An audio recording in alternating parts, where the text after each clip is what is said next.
परिचय। सर, हम अवयव के सिद्धांत को कहाँ लागू करते हैं? बेटा, हम अवयव का उपयोग रेखीय समीकरण की प्रणाली की संहत तथा सरल विधि को प्राप्त करने के लिए करते हैं। विभिन्न कंप्यूटर अनुप्रयोगों के लिए क्या हम अवयव का उपयोग कर सकते हैं? अवयव के संकेतन और संक्रियाओं का उपयोग पर्सनल कंप्यूटर के लिए इलेक्ट्रॉनिक स्प्रेडशीट प्रोग्राम में किया जाता है, जिसका बारी बारी से व्यापार तथा विज्ञान के विभिन्न क्षेत्रों में प्रयोग किया जाता है, जैसे बजट, बिक्री प्रक्षेपण, लागत अनुमान, प्रयोग के परिणामों के विश्लेषण आदि में। सर, क्या अवयवों का गुणा किया जा सकता है? हाँ, हम अवयव का गुणा कर सकते हैं। इसकी विधि अलग है। क्या तुम सीखना चाहते हो? हाँ सर। ठीक है, आज मैं तुम्हें अवयवों के गुणन के बारे में सिखाऊंगा। उद्देश्य: इस पाठ के अंत में आप निम्न करने में सक्षम हो जाएंगे। एक अदिश से एक अवयव में गुणा करना, एक अवयव के योगफल के गुणधर्म को समझना, एक अदिश गुणन के गुणधर्म को जानना, अवयवों के गुणन की विधि को जानना, एक अवयव के गुणन के गुणधर्मों को समझना, एक अदिश से एक अवयव का गुणन। अवयव के गुणन के दो प्रकार होते हैं, अदिश गुणन तथा अवयव गुणन। अदिश गुणन आसान है। हम बस एक नियत संख्या लेते हैं जिसे एक अदिश कहा जाता है तथा उसका गुणन अवयव की प्रत्येक प्रविष्टि से करते हैं। दिए गए अवयव ए के लिए 2a ज्ञात कीजिए। 2a ज्ञात करने के लिए प्रथम अदिश गुणन करने के लिए हम सिर्फ 1 2 का गुणा अवयव में प्रत्येक प्रविष्टि से करते हैं। अतः उत्तर निम्न है। अवयव का ऋण अवयव। अवयव के ऋण अवयव को घटा a से निरूपित किया जाता है। हम निरूपित करते हैं घटा a बराबर घटा 1a, अवयव के योगफल के गुणधर्म। वास्तविक संख्याओं के लिए योगफल के आधारभूत गुणधर्म अवयव के लिए भी सत्य है। मान लीजिए कि a, b तथा c m गुणा n अवयव हों, तब 1 a जमा b बराबर b जमा a, जो कि क्रम विनिमय का गुणधर्म है। 2 साहचर्य गुणधर्म है a जमा b जमा c बराबर a जमा b जमा c। 3 योग का तत्समक 1 m गुणा n अवयव o इस तरह है कि a जमा o बराबर a। 4 योग का प्रतिलोम किसी m गुणा n अवयव a के लिए 1 m गुणा n अवयव b घटा a कहा जाता है। इस तरह है कि a जमा b बराबर o, अदिश गुणन का गुणधर्म। साधारण बीजगणित के सभी नियम अवयवों के योगफल या व्यवकलन अथवा उनके अदिशों के गुणन पर आधारित हैं।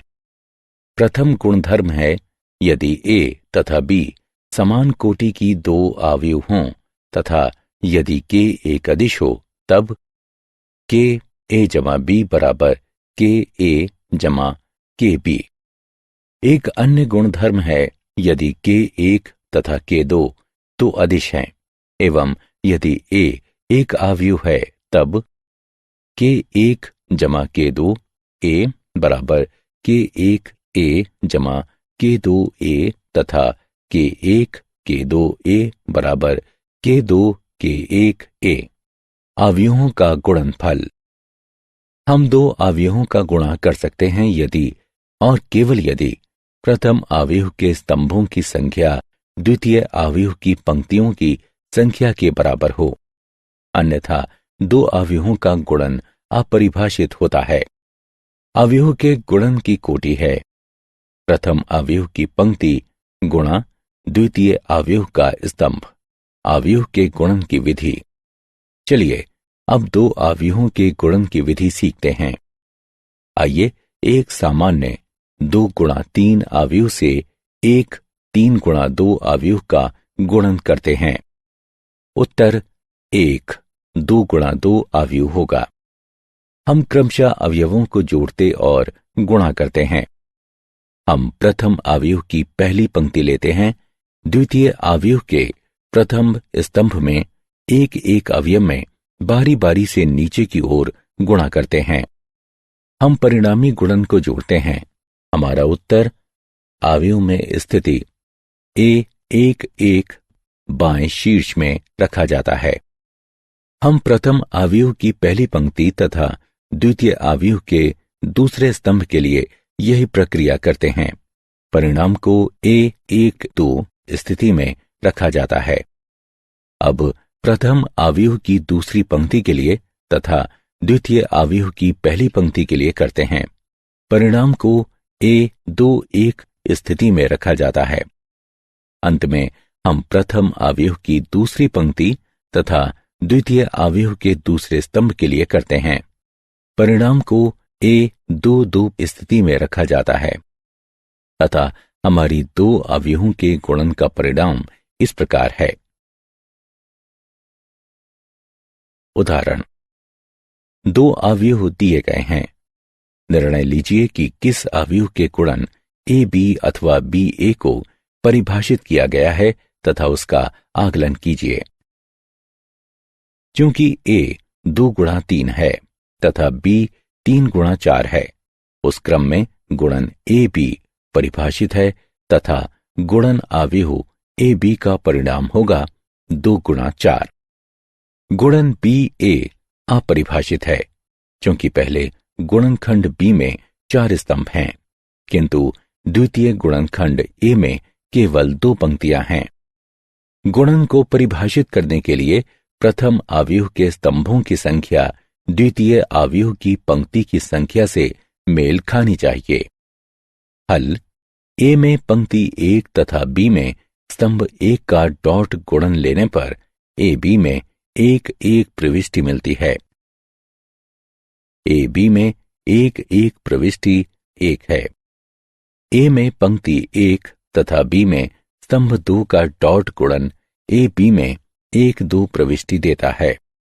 ए में पंक्ति 1 तथा बी में स्तंभ 3 का डॉट गुणन ए बी में 1 3 प्रविष्टि देता है।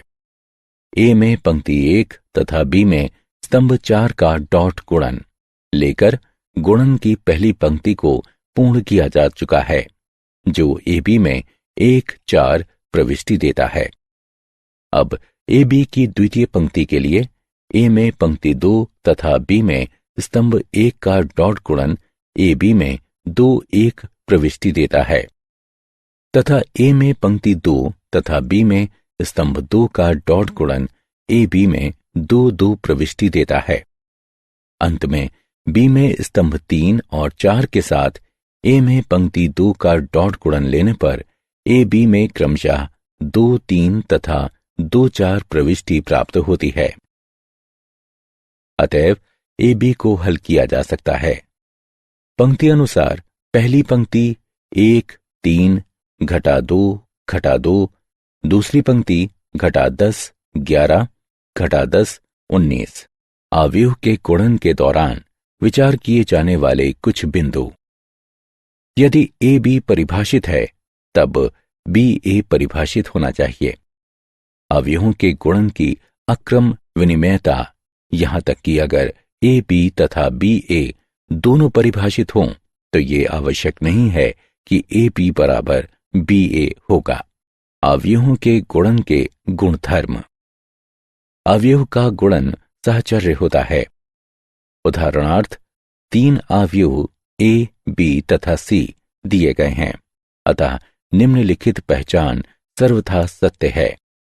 ए बी गुणा सी बराबर ए गुणा बी सी। योग में अवयव का गुणन वितरण होता है। ए गुणा बी जमा सी बराबर ए गुणा बी जमा ए गुणा सी। गुणक पहचान का अस्तित्व। प्रत्येक वर्ग अवयव ए के लिए समान कोटि की एक तत्समक अवयव अस्तित्व में इस तरह है कि आई ए बराबर ए आई बराबर ए। उदाहरण, x तथा y ज्ञात कीजिए यदि x जमा y बराबर है अवयव पंक्ति अनुसार पहली पंक्ति 7 0 दूसरी पंक्ति 2 5 के तथा x घटा y बराबर है अवयव पंक्ति अनुसार पहली पंक्ति 3 0 दूसरी पंक्ति 0 3 के। हल x जमा y तथा x घटा y दिया गया है, इसे 1 तथा 2 के रूप में चिन्हित कीजिए। अब समीकरण 1 तथा 2 को जोड़ते हैं, हमें प्राप्त होता है 2x बराबर अवयव पंक्ति अनुसार पहली पंक्ति 10 0 दूसरी पंक्ति 2 8। इसलिए x बराबर है अवयव पंक्ति अनुसार पहली पंक्ति 5 0 दूसरी पंक्ति 1 4। अब x जमा y में x का मान रखने पर तथा हल करने पर हमें प्राप्त होता है